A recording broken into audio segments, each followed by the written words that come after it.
everyone, welcome to another episode of Just Mumming. I'm your host Ashley Wong, and with me today is Tara Montaque. She's a wife, she's a mummy, and she is a very special woman with a very special story. While Tara was pregnant with her second son, she was diagnosed with breast cancer.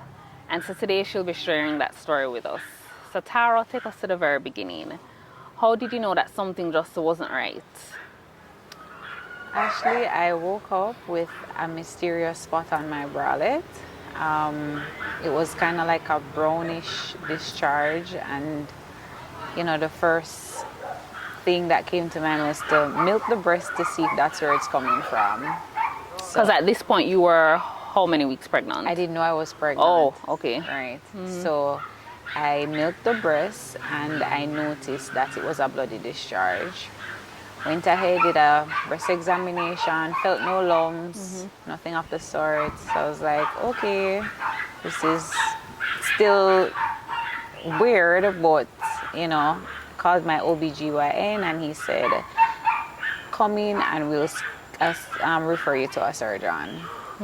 Within that same week, I got the appointment to see the surgeon, and then I found out I was pregnant. So naturally, you relax, because you're thinking, all sorts of theories now. Could this mean remnants of my previous breastfeeding experience with my first son? Is it the hormonal changes associated with pregnancy? All sorts of things that we tell ourselves to make ourselves feel better. And then it just spiraled from there, I remember seeing the surgeon.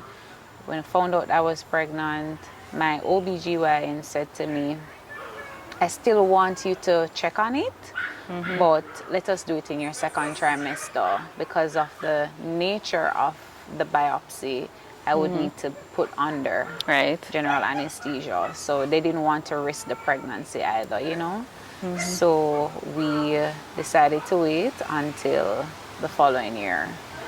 This was towards the end of last year. Right. Things started. Right. And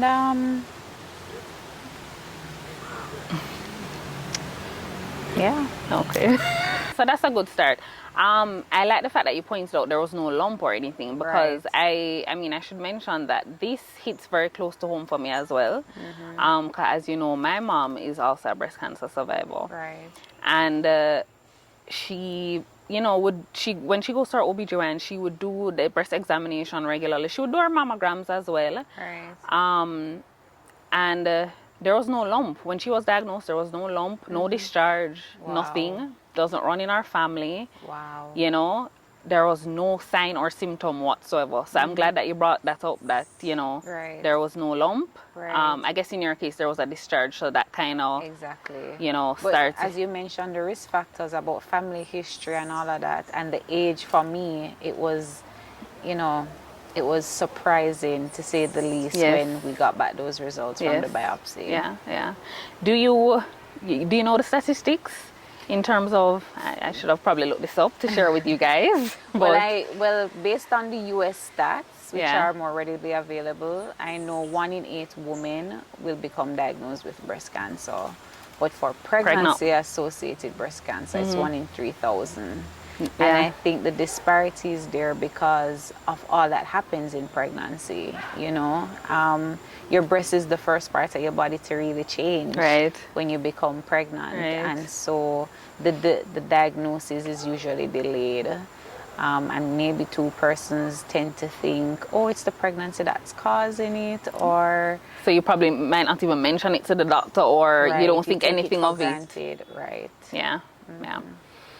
So, Tara, I know you are a Christian, as I am, and something that I personally struggle with as a Christian is why bad things happen to good people sometimes. It's just something that I struggle with. Like, sometimes I feel like I get the answer and then I'm just like, no. So I struggle with this a lot. Is this something that you struggled with any at all? And if you did, how did you get through that? I must admit that in the initial stage, it was really hard, Ash. You're on the cusp of your life, you know, early in your marriage. This is your second pregnancy. You know, career-wise, things are going well, and then boom, it's like this curveball out of nowhere. And then you're excited for this new baby, but at the same time, you're wondering what's the meaning of all this. But, you know, God sends people, He sends messengers. And I can't forget at one of my consultations with one of the surgeons, he said to me, and I'm saying it now, I'm getting goosebumps. He said, I am too. did it ever occur to you that this baby that you're carrying is a special blessing? He said, I mean, notwithstanding, all our children Are blessings. Exactly, you know, yeah. they're precious. Yeah. But this one, there's something special about him, because if you didn't get pregnant, you probably would not have found out. Yes. Yeah. And it just put everything into perspective for me, because that's when I felt a sense of purpose, and I was awoken from this, you know, I was in between this denial and this acceptance, and that's when I snapped out of it, and I said, you have a purpose for my life, God, and I am willing to just chart this new course. Use me. Use me, Yes. basically. Yes. And you know, that just put things into perspective for me. And a text that came to me forcefully out of the blue, I had to go look it up. Is in Psalm 18, I believe. You broaden the path so my foot will not slip off. And you don't want it plainer than that. Yes. So with all of those promises, you know, Yes. and just the assurance that He's there with me, I quickly snapped out of that why me phase and just decided to embrace this thing. Yes. It was detected early. I was actually diagnosed stage 0. Right. I didn't remember. even know that cancer could have been diagnosed at stage 0. Yes. It wasn't until after my mastectomy that I was moved to stage 1, you know. So I'm just grateful. I have a healthy baby boy. He is so sweet. Yes. And I'm just grateful. So I embrace Yeah. what's Yeah. happening. Yeah. I've said it to you on more than one occasion, Tara, that I just admire your strength and your faith, because, I mean, your story is just so inspiring, and how you've dealt with it. I don't even have, I'm speechless. I don't have words. I really don't have any words, you know? Yeah. All right. Your Instagram name, you recently did an Instagram name change. Yeah. So it's now Warrior Mom 876, right? Yeah. Tell us the significance. I mean, it's pretty obvious, but tell us the significance behind that name. Yeah. So I actually, every day I get up, I decide I'm going to fight. And my two main motivation is Yuri and Kyrie. You know, I get up with them as my mindset that I have to live for my boys. Joseph too. Yes. But my boys. Yes. You know, so in coining the name and preparing to share, you know, openly, Yeah. I only saw it fit to name myself Warrior Mom, because every day I will fight, and I will fight for those boys. Yes. Yes. And again, I commend you and I thank you for being so open about this, you know. Again, with my mom, I was just sharing with Chris that when she did chemotherapy, she had the port. I'm not sure if you had that as well. No. You didn't do the port. No. So, and she still has it. So Okay. persons would ask her about it, you know, like, did you get a gunshot? Is that a stab wound? You know, so she's very open about it too, because persons really don't know that what it is, what it's about, and whatever. So I just thank you for being so open with your story. I listened to your podcast, or not your podcast. You can tell us the name of the podcast. So it's my high school friend, Sharmika Holdness, Lady Charms Live. Right. I listened to it, and you mentioned your family. Yeah. And it brought tears to my eyes when you mentioned that your sisters, and they're overseas, right? They're not in Jamaica. So They're you guys all did this overseas. virtually. Yeah. where you all, so you did it at the same time where you all shaved your heads. We did You a mentioned, conference call. yes, you mentioned your husband as well, that he grew his hair so that he could shave it off. And yeah, when I listened to that, I just like, I mean, you and I think we bond on the premise of family a lot. Right. Because I think we both come from very strong, close-knit families, Right. and we really cherish our family, you Right. know? So tell me what that has meant for you, you know, your family support. What? I mean, I could not do, well, I'm still going through it, and it would be impossible, you know? So when people say, oh, you're so strong, I'm like, it's because you don't see the gang behind me. And they're there, and they're cheering me every single day. You know, I remember when my sister told me in particular that she is going to cut her hair. I was like, you're just saying that. Because she recently transitioned to her naturalist stuff. Right. And it grew out so nicely, and, you know, to get the curls right. And all you of recently that. And I transitioned recently too. transitioned too. Yes. And my brothers, the minute Joe found out about the diagnosis and chemotherapy becoming an option, well, a recommendation, he decided to start growing his hair. So I was like, okay, I'm going to watch to see who is really going to hold out on this one. So you thought maybe they would at last minute kind of chicken You out. know? And we made an event out of it, you know. We set up a Zoom call, and everyone had their share. And we just cut away that night, and we cut and we cut. I mean, I'm the only person still bald, but Yes. Because their hair has started growing. their hair started growing back. Yeah. But you know, that just gave me this sense of you are not alone in this. It was a significant move from all of them, my two brothers, my sister, my husband. It was so significant, you know, and I just felt so empowered. I feel beautiful being bald. And you are, Tara. I mean, those feel- pictures that you've posted recently, you're the most beautiful bald-headed woman I've ever seen. Seriously. I'm not just saying that. Seriously. Yeah, thank you. Right. Now, you have 2 boys under 3. Now, that in itself is a handful. Yeah. How do you manage? How do you cope, especially with chemotherapy? Again, I saw my mother go through it.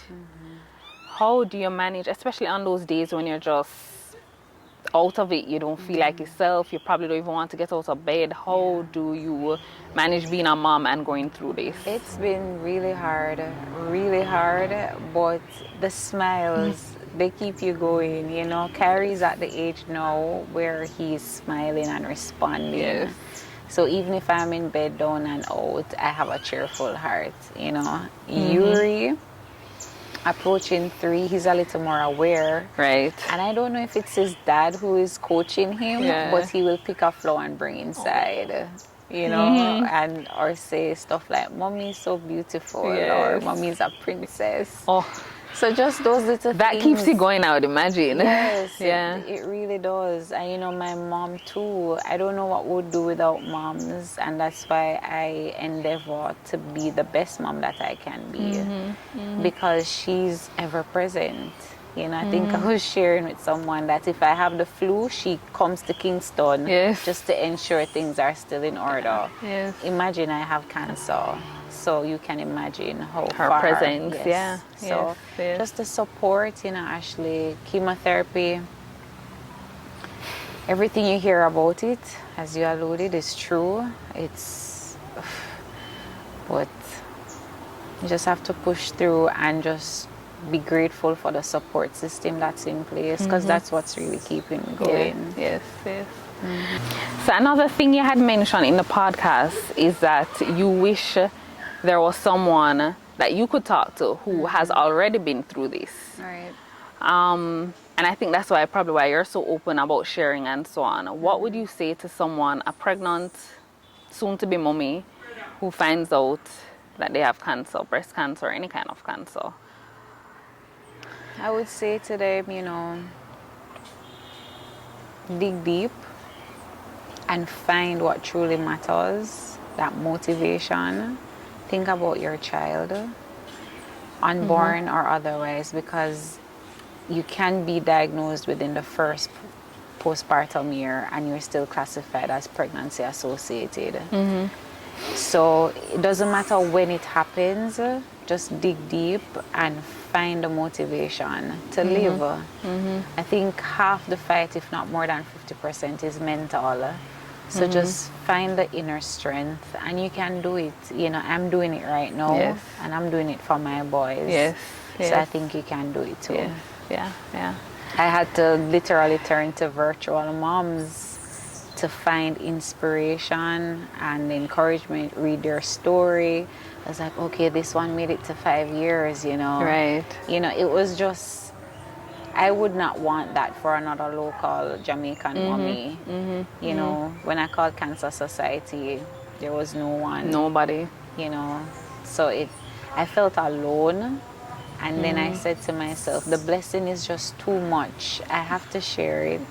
I really just have to share because I think I can be a blessing to someone else. Yes, definitely. And if it's even for you to detect it early or to stop it in its tracks, don't take any change in your body for granted while you're pregnant. Yeah. Yeah. And I think we'll end on that note. Again, Tara, I'm just so grateful for you sharing and being open. I can't say that enough. Your story is just so inspiring. It gives us hope. And I just want to say thank you. Thank you again. You're welcome. All right. Stay tuned for the next episode. I really hope you enjoyed that video. Please remember to like, share, subscribe, and don't forget to leave a comment as well. I really want to hear from you guys. Let's share, let's connect, let's build this Just Mommy community. Thank you so much again.